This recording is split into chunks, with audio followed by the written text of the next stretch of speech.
नमस्कार, स्वागत है आपका पावर ब्रेकफास्ट में। आपके साथ मैं हूं नेहा आनंद। फटाफट देख लेते हैं कि आज मंगलवार की सुबह ग्लोबल मार्केट से हमारे बाजारों के लिए किस प्रकार के संकेत हैं। तो बहुत खराब संकेत नहीं है तो बहुत अच्छे संकेत भी नहीं है। एसजीएक्स निफ्टी फिलहाल हम देख रहे हैं 1/तिहाई% की स्ट्रेंथ दिख रही है, 50 अंक ऊपर है, 17,264 के पास कारोबार होता हुआ दिख रहा है। एशियन मार्केट्स की बात करें तो यहाँ पर अमूमन फिलहाल तो हम देख रहे हैं कि टू बिगिन विद अच्छे ही संकेत हैं। जापान की बात करें 130 अंकों से अधिक की बढ़ोतरी यहाँ पर दिखाई दे रही है। डाउ फ्यूचर्स, नैस्डैक फ्यूचर्स की वहां बात की जाए तो यहां पर बिल्कुल रेंज बाउंड कारोबार दिख रहा है, लेकिन ये पॉजिटिव टेरिटरी में है। 18 अंकों की स्ट्रेंथ डाउ फ्यूचर्स में इसमें इस वक्त दिखाई दे रही है। 21-22 अंक ऊपर नैस्डैक फ्यूचर्स है। हालांकि बीते सत्र में अमेरिकी बाजारों की तरफ से बड़ा मिला जुला सा प्रदर्शन दिखा। डाउ फ्यूचर्स जहां फ्लैट था वहां एसएनपी और नैस्डैक लाल निशान में कुछ हल्की कमजोरी लेकर बंद हुए हैं। वहीं कच्चे तेल पर भी ऊपरी स्तरों से हमने प्रेशर देखा है। तो क्या कारण रहा इस तरह के ट्रेड का?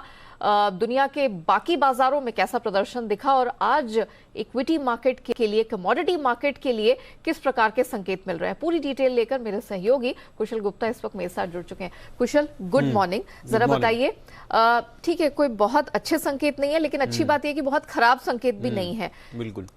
क्यों ऐसा हुआ है और कैसे संकेत दिख रहे हैं? देखिए, डेफिनेटली जैसा कि आपने बताया नेहा कि मिले जुले संकेत हैं। सबसे पहले तो अमेरिकी बाजारों की बात करते हैं। यहाँ पर आप देखिए ऊपरी स्तरों से दोनों ही S&P 500 और डाउ जोन्स में हमें गिरावट देखने को मिली और ऑलमोस्ट फ्लैट यहाँ पर जाकर जो है ये स्टेबलाइज होते हुए नजर आए। ऊपरी स्तरों से डाउ जोन्स में करीबन 200 अंकों की गिरावट थी, वहीं S&P और नैस्डैक में करीब करीब 0.5% की गिरावट जो है हमें देखने को मिली।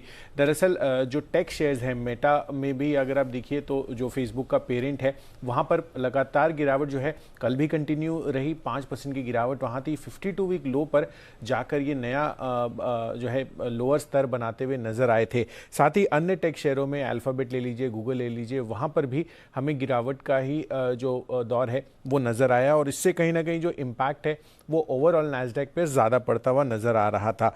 यूरोप के बाजारों से ऑन द फ्लिप साइड आपको बेहतर साइड पर संकेत देखने को मिले, जहां पर सभी इंडाइसेज अगर आप देखें जर्मनी का, फ्रांस का या फिर फुट्सी का, वहां पर ऑलमोस्ट 0.7% से ज़्यादा की तेज़ी तीनों इंडाइसेज में आती हुई नजर आई थी। तो इस वजह से यूरोपियन मार्केट्स में बेहतर संकेत दिख रहे हैं। और कच्चा तेल अगर आप देखें तो $92 के आसपास कल के सत्र में लगभग सपाट बंद होता हुआ नजर आया। बहुत ज़्यादा तेज़ी या मंदी का दौर यहाँ पर भी नहीं था। इन संकेतों के बीच हमें देखना ज़रूर होगा कि आज भारतीय बाजारों में किस तरह का ट्रेड होता है, क्योंकि आरबीआई की 3 दिवसीय बैठक आज से शुरू होने वाली है और साथ साथ आप देखिए एफआईआईज़ की लगातार बिकवाली जो है अभी भी जारी है। कल भी करीब 1100-1200 करोड़ रुपए की कैश मार्केट में एफआईआईज़ ने बिकवाली की थी। तो इन संकेतों के बीच जो है आप देखिए एसजीएक्स निफ्टी अभी 30-40 अंकों की तेजी है, डाउ फ्यूचर्स सपाट है। एशियन मार्केट से अच्छे क्यूज अभी भी मिलते हुए नजर आ रहे हैं, चाहे आप निकाई देखिए या फिर हैंगसेंग। तो कहीं ना कहीं उससे जो पॉजिटिविटी आ रही है वो हो सकता है कि आगे जो ट्रेड है, शुरुआती जो ओपनिंग ट्रेड है वो पॉजिटिव शुरुआत यहाँ पर होती हुई नजर आए। ओके, शुक्रिया कुशल हमारे साथ जुड़ने के लिए और बताने के लिए कि किन किन कारणों से हमने अमेरिकी बाजारों में वो मिला जुला सा ट्रेंड देखा। एंड ऑफ कोर्स आज जो संकेत मिल रहे हैं वो किस तरफ हमारे मार्केट्स की गाड़ी को लेकर जाने वाले हैं। इससे पहले कि हम आगे बढ़े, एक बार नजर डाल लेते कि कल संस्थागत निवेशकों की तरफ से कैसा प्रदर्शन दिखा। तो हाँ, अभी भी एफआईआईज़ की जो कैश मार्केट में बिकवाली वो चिंता का सबब है। 1157 करोड़ की बिकवाली हमने आते हुए देखी और डीआईआईज़ की तरफ से भी हमने देखा है कल बिकवाली का ही आंकड़ा निकल कर आया 1376 करोड़। मतलब एफआईआईज़ से कुछ ज्यादा ही बिकवाली हमने यहां आते हुए देखी। एफएनओ स्पेस पर नजर डालें तो 120 करोड़ की खरीदारी हमने एफआईआईज़ की तरफ से आते हुए देखी है। तो जिस तरह के संकेत मिलते हुए ग्लोबल मार्केट से और एफआईआईज़ के परफॉर्मेंस के दिखाई दे रहे हैं, इसकी तर्ज पर आज बाजार में आपको क्या रणनीति अपनानी है, इस पर बात करने के लिए जी बिजनेस के मैनेजिंग एडिटर अनिल सिंह भी हमारे साथ जुड़ चुके हैं।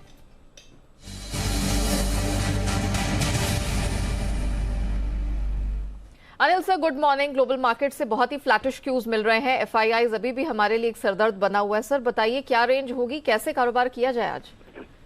Good morning Neha. देखिए, संकेत मिले जुले हैं, हल्की कमजोरी की तरफ ही है, लेकिन एक अच्छी बात यह है कि बाजार थोड़े ओवरसोल्ड हो चुके हैं। जिस तरह की पोजीशंस हैं और जिन लेवल्स के आसपास है वो अहम सपोर्ट लेवल है और वो है 17,000, 17,075। उससे पहले 17,100, 17,150 की इंपॉर्टेंट सपोर्ट रेंज को कल हमने होल्ड किया। आज भी उम्मीद करें कि अगर गैप से खुल गए तो उस लेवल को होल्ड करने की कोशिश करेंगे, लेकिन अगर उसके नीचे फिसले तो 17,000 का एक बड़ा लेवल है मनोवैज्ञानिक स्तर, तो 17,000 से 17,075 ये स्ट्रॉन्ग सपोर्ट के तौर पर काम करेगा। 17,200 से 17,300 की रेंज आपके लिए ऐसी रहेगी जहां पर आप बुल्स और बियर्स में थोड़ी सी टक्कर होते हुए देखेंगे कि कौन भारी पड़ता है।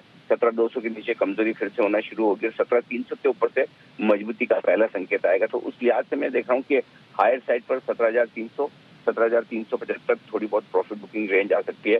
देखते हैं उसके पार निकलता है या नहीं। जहां तक बैंक निफ्टी का सवाल है, 38,000 के बेहद करीब हम बंद हुए हैं। नीचे की तरफ 37,350, 37,500 स्ट्रॉन्ग सपोर्ट जोन है और ऊपर की तरफ 38,350, 38,500 हल्की फुल्की रुकावट की रेंज है। अब फैक्टर्स अगर आप देखें तो ग्लोबल मिले जुले हैं, एफआईज और घरेलू फंड्स की बिकवाली नेगेटिव है, लेकिन साथ ही ओवरसोल्ड मार्केट और पुट कॉल रेशियो लोअर होना थोड़ा पॉजिटिव साइड पर संकेत है। तो सारी तरह के संकेत है और इससे में आपको दोनों तरफ के ट्रेड मिलेंगे। अगर मजबूत शुरुआत हुई और ऊपर पहुंचे तो ऊपरी सोने से प्रॉफिट बुकिंग भी आपको करनी चाहिए, थोड़ी पोजीशन हल्की करनी चाहिए और नीचे इंपॉर्टेंट सपोर्ट लेवल के आसपास जहां भी आए वहां से फिर हल्की फुल्की खरीदारी और शॉर्ट कवरिंग। तो दोनों तरफ के ट्रेड के लिए आज के सेशन में आपको तैयार होना चाहिए। Anil sir, thank you so much बताने के लिए कि मंगलवार क्या रणनीति अपनाकर हमारे दर्शक चल सकते हैं। तो घबराने की बात बिल्कुल नहीं है, दोनों तरफ के ट्रेड का आपको मौका मिलेगा। बस जो सपोर्ट और रेजिस्टेंस रेंज है, यानी कि जो अपर बैंड है निफ्टी बैंक निफ्टी, उसका आप ख्याल रखिएगा, वो आपकी स्क्रीन पर इस समय फ्लैश हो रहे। चलिए, ये तो बात हमने कर ली ब्रॉडर मार्केट्स की, लेकिन स्टॉक्स एंड न्यूज की भी हमारी जो लिस्ट है वो तैयार है। मेरे सहयोगी वरुण दुबे इस वक्त मेरे साथ स्टूडियो में जुड़ चुके हैं। Varun, good morning. जरा बताइए, नंबर्स का सीजन तो जारी ही है, कल भी अहम नंबर्स आए हैं, आज भी आने वाले हैं, खबरों के दम पर कहाँ नजर रखें? ओके, तो आपने नतीजों की बात की, वहीं से शुरुआत करते हैं। तो आज कुछ कंपनियों के नतीजे आएंगे जिसमें भारतीय एयरटेल सबसे इंपॉर्टेंट है, तो वहाँ पे आपको नजर रखनी है। एक तो नतीजे आएंगे, साथ साथ एक कंपनी फंड जुटाने पे भी विचार करने वाली है, तो नंबर्स का इंपॉर्टेंस और बढ़ जाती है इस कंपनी के लिए। इसके अलावा एफएनओ में अगर आप देखेंगे तो JSPL, Bata, Escorts, Godrej Consumers, Granules, IRCTC, IGL, MGL और NMDC अपने नतीजे घोषित करेंगी, तो यहाँ पे आपकी नजर होनी चाहिए। RBI की मॉनेटरी पॉलिसी जो बैठक है, MPC बैठक, 3 दिवसीय बैठक, वो आज से शुरू हो जाएंगी। याद रखिएगा, कल टल गई थी, कल होने वाली थी बेसिकली, लेकिन ये आज से शुरू हो रही है, तो यहाँ पे आपकी नज़र होनी चाहिए। और BSE लिमिटेड, इस स्टॉक पे भी नज़र रखिएगा, क्योंकि नतीजों के साथ साथ ये कंपनी आज बोनस शेयर पे विचार करने वाली है, तो इसके चलते काफ़ी हरकत में रहने वाला है ये स्टॉक। अडानी विल्मर, आज इस कंपनी की लिस्टिंग होने वाली है। कुल सब्सक्रिप्शन जो है इस कंपनी के IPO को करीब 17.4 टाइम्स मिला था। इशू प्राइस जो है 230 रुपये के आसपास का है। एक्स डेट है शेफलर इंडिया, स्टॉक स्प्लिट 10:2 की, तो यहाँ पे आपकी नजर होनी चाहिए। कुछ नतीजे जो एफएनओ स्पेस में कल आफ्टर मार्केट्स आए हैं, उसमें नाल्को सबसे इंपॉर्टेंट है। मार्जिन काफ़ी स्ट्रॉन्ग है, लेकिन थोड़े बहुत अनुमान से कमज़ोर है। 31.5% पे मार्जिन आए, 18.25% से बढ़कर, लेकिन 36% का अनुमान था। रेवेन्यूज जो है उसमें 59% की बढ़ोतरी है। मुनाफे में करीब 246% की बढ़ोतरी है, 240 करोड़ से बढ़ के 831 करोड़ के आसपास आया है। और 3 रुपये प्रति शेयर के दूसरे इंटरिम डिविडेंड का कंपनी ने ऐलान किया है। TVS मोटर्स अनुमान से बेहतर है, यहाँ पे मार्जिन जो है 9.9% पे आए हैं, यहाँ बड़ी है मार्जिन 9.5% से, हालांकि 9.7% के आसपास का अनुमान था। रेवेन्यूज़ करीब 5.8% बढ़े हैं और मार्जिन जो है 8.3% के आसपास बढ़ा है और अब तक का हाईएस्ट एवर रेवेन्यू, एबिटा और प्रॉफिट जो है इस कंपनी ने क्लॉक किया है, तो ये एक अच्छी बात है। तो इसके चलते आज इस कंपनी पे आपको नजर रखनी है। MM फोर्जिंग, नंबर्स अच्छे हैं, रेवेन्यू 31% बढ़े हैं, मार्जिन 15.7% से बढ़ के 19%, मुनाफा 87% बढ़ा है।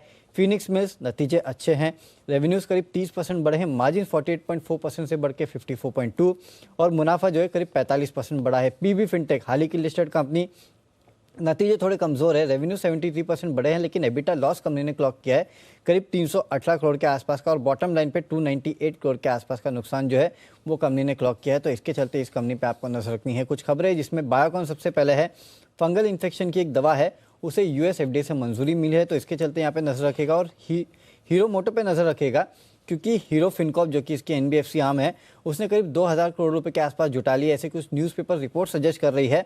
और इसमें अपोलो मैनेजमेंट और साथ ही साथ हीरो मोटोकॉर्प ने निवेश किया है। हीरो मोटोकॉर्प की तरफ से करीब 700 करोड़ और अपोलो मैनेजमेंट की तरफ से, जो कि एक पी फर्म है US बेस्ड, 937 करोड़ के आसपास इन्वेस्ट किया गया है।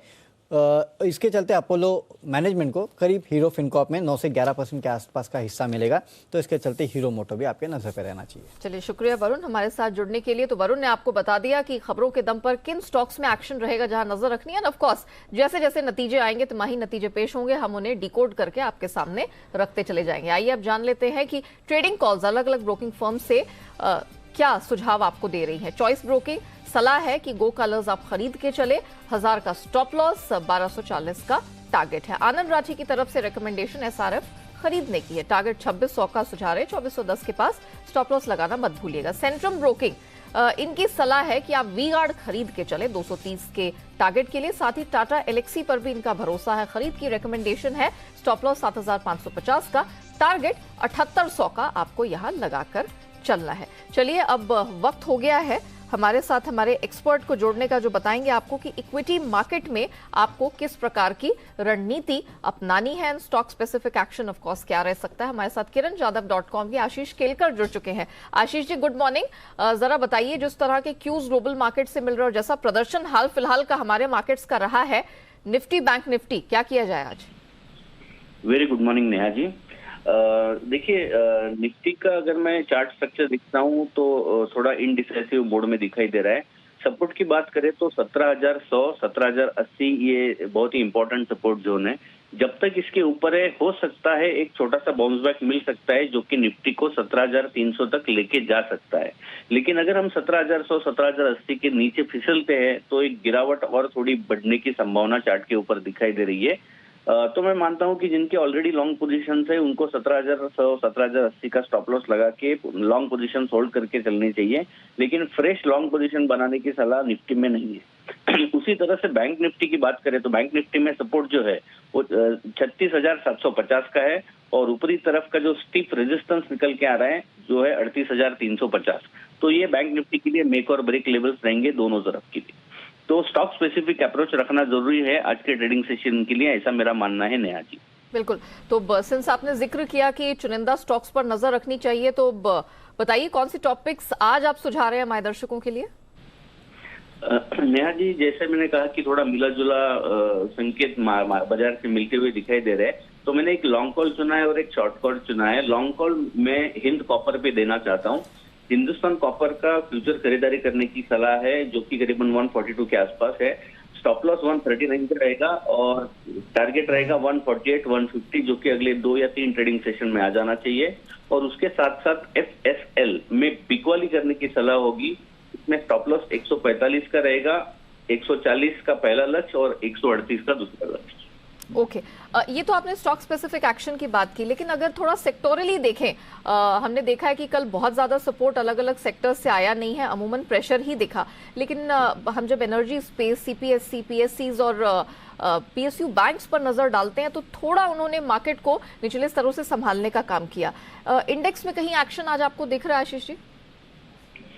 देखिए, ओवरऑल अगर मैं PSU बैंकिंग की तरफ देखता हूं तो ये डेफिनेटली एक अच्छे खासे रुझान देखने को मिल सकते हैं। लेकिन कुछ स्टॉक्स ऐसे जहां पे अभी भी ट्रेंड रिवर्सल पैटर्न में ट्रेंड रिवर्सल पैटर्न में ब्रेकआउट नहीं मिलता हुआ दिखाई दे रहा है, इसलिए मैं थोड़ी राह देख रहा हूं। जैसे कि पंजाब नेशनल बैंक है, कैनरा बैंक है। कैनरा बैंक में भी चार्ट स्ट्रक्चर बहुत ही बढ़िया बनते हुए हमने देखा है, तो मैं मानता हूं कि कैनरा बैंक में खरीदारी करने का मौका बनते हुए दिखाई दे रहा है। कैनरा बैंक में 256, 258 के आसपास स्पॉट लेवल की बात कर रहा हूँ, 258 के आसपास ये स्टॉक है। 258 से लेके 250 के बीच में खरीदारी करने के मौके ढूंढने चाहिए और ऊपर की तरफ 270 का लक्ष्य निकल के आता हुआ दिखाई दे सकता है। वेरी वेल आशीष जी, बहुत शुक्रिया आपका हमारे साथ जुड़ने के लिए। Broader markets end of course stock specific action के जरिए कैसे कमाई हो सकती है, ये आज हमारे दर्शकों को समझाने के लिए बीते कुछ सत्रों में कमोडिटी बाजार में देखने को मिला है। आज यहाँ क्या रणनीति अपनानी है, इस पर बात करने के लिए केडिया कमोडिटीज के अजय केडिया हमारे साथ जुड़ चुके हैं। अजय जी, गुड मॉर्निंग, बहुत स्वागत है आपका जी बिजनेस पे। अजय जी, सबसे पहले मेटल मार्केट में फोकस कर लेते हैं, क्योंकि कल सबसे अच्छा एक्शन अगर हमने कहीं बनता हुआ देखा है नॉन एग्री स्पेस में तो वो base metals end of course precious metals में रहा है। चांदी 1200 रुपए ऊपर बंद हुई है, सोने ने 300 रुपए का अपसाइड दिखाया है, और of course aluminium, nickel, zinc, यहाँ पर तो हम तगड़ी मजबूती देख ही रहे हैं। तो जरा मेटल स्पेस में बताइए आज कहाँ कहाँ कमाई होती दिख रही है? Good morning Neha ji. सबसे पहले अगर हम सोने चांदी की बात करें तो हमने देखा पिछले हफ्ते फ्राइडे की अपडेट के बाद हमने एक जबरदस्त गिरावट देखी, बट अब प्राइजेस अच्छे से उभर चुका है। डोमेस्टिक मार्केट पे भी प्राइजेस 48 के ऊपर अच्छे से होल्ड कर रहा है। जिस ढंग से ग्लोबल इक्विटी मार्केट में थोड़े कंसर्न्स है और डॉलर इंडेक्स में स्टेबिलिटी टू नेगेटिव है, ये कहीं ना कहीं प्राइजेस को सपोर्ट कर रहे हैं। इन सबको देखते हुए आज गोल्ड 48, 100-150 के करीब लेके चलिए। 48, 650 तक के भी लेवल हम गोल्ड में देख पाएंगे। वहीं चांदी में भी हमने शानदार रिकवरी आते हुए देखी। इस बार भी देखा $22 से मार्केट अच्छे से घूमता हुआ दिखाई दिया है। तो चांदी में भी 61,800 के करीब लेके चलिए, 62,900 तक के टारगेट देखने मिल जाएंगे। वहीं अगर पूरे बेस मेटल पैक की बात करें तो चाइना मार्केट ओपन हो चुका है, उम्मीद है डिमांड वापस रिवैम्प होते हुए दिखाई देगी, जिसके चलते कॉपर, निकल ये दोनों काउंटर सबसे अच्छे लगते हैं। जहां कॉपर 750 के ऊपर काफी स्ट्रांग दिखाई दे रहा है, तो 752 पे लेके चलिए, 762 तक के टारगेट देखने मिल जाएंगे। एंड लास्ट अगर निकल की बात करें तो हमने देखा है कि रशिया में जो कंसर्न्स है उसकी वजह से सप्लाई कंसर्न्स बना हुआ है, स्टेनलेस स्टील की डिमांड कंटिन्यू रिवैम्प हो रही है। उसको देखते हुए कल भी हमने एक अच्छा खासा रैली देखा और आज भी ये कंटिन्यू रहेगा। थोड़ा पुल बैक अगर 1745 1750 के करीब मिले लेके चलिए। इमीडिएट टारगेट तो 1800 है, बट ओवरऑल सप्लाई को देखते हुए लगता है कि जल्द ये 1850 से 1900 का भी लेवल दिखा सकता है। अब जरा बता दीजिए कि एनर्जी स्पेस पे फोकस करते, क्योंकि कल ये पूरा कॉम्प्लेक्स, फिर चाहे हम एनर्जी डेक्स की बात करें, नेचुरल गैस की बात करें जिसमें लगातार डाउनफॉल है, या फिर कच्चे तेल की बात करें जहां ऊपरी स्तर से करेक्शन दिखा। कच्चे तेल में खासतौर से कल दोपहर 12 बजे ही 6900 का उसने हाई छुआ, डेज हाई। उसके बाद हमने देखा कि कॉन्स्टेंटली ये नीचे गिरता रहा और क्लोजिंग इसकी मामूली सी बढ़ोतरी के साथ हुई है, लेकिन 6800 के नीचे। आज क्या किया जाए? हाँ बिल्कुल, पूरे एनर्जी पैक के अंदर हम देखेंगे जैसे जनवरी और फरवरी के स्टार्टिंग में हमने जो रैली देखी है, अब वो कहीं ना कहीं फिज आउट होते हुए दिखाई दे रही, खास करके नेचुरल गैस में जो हमने पोलर वर्टेक्स की वजह से सप्लाई कंसर्न देखा था वो मार्केट डिस्काउंट कर चुका है, जिसके चलते कल हमने जबरदस्त गिरावट आते हुए देखी है और मे भी अगले 2 सेशन और कंटिन्यू दिखेगी। जबकि क्रूड ऑयल काफी इंपॉर्टेंट लेवल पे, बिकॉज एक तरफ इकोनॉमी ओपन हो रही है तो डिमांड बढ़ रही है, सप्लाई रिस्टोर होगी, but it will slightly take time. इसकी वजह से कोई बड़ा फॉल नहीं आ रहा है, टेक्निकली ओवरबॉट होने की वजह से हाई लेवल पे दबाव है। इन सबको देखते हुए मुझे लगता है जब तक प्राइसेस 6680 के नीचे नहीं जाता है ट्रेंड पॉजिटिव रहेगा। तो आज के लिए 6740 के ड्रॉप पे लेके चलेंगे, जो अप साइड में वापस 6840 से लेकर 6900 तक का लेवल दिखा सकता है। Okay Ajay ji, thank you so much हमारे साथ जुड़ने के लिए, बताने के लिए कि all in all non agri space में आज कहां कमाई के मौके बनते हुए दिख रहे हैं और खरीदारी की रिकमेंडेशन हर तरफ है, फिर चाहे वो प्रेशियस मेटल्स हो, एनर्जी स्पेस हो या फिर बेस मेटल्स। चलिए अब फटाफट देख लेते हैं कि एफआईआर यानी कि एफआईआई इन्वेस्टमेंट रिपोर्ट क्या कह रही है और किन स्टॉक्स में एफआईआई ब्रोकरेजेस की तरफ से रिकमेंडेशन निकल कर आ रही है। तो आज टीवीएस मोटर्स पर सीएलएसए आउट परफॉर्म का आउटलुक रख रहा है और लक्ष्य है 711 का। सिमिलरली बैंक ऑफ अमेरिका की रिकमेंडेशन है कि आज आप टाटा स्टील जो है वो खरीद के चले, उनका लक्ष्य 1430 का ये सुझा रहे हैं। और इसी के साथ पावर ब्रेकफास्ट में फिलहाल इतना ही, लेकिन बने रहिएगा जी बिजनेस के साथ। ब्रेक के बाद हम आपके लिए पेश करेंगे ट्रेडर्स डायरी, जिसमें आपको मिलेंगे आज के लिए 20 दमदार ट्रेडिंग आइडियाज।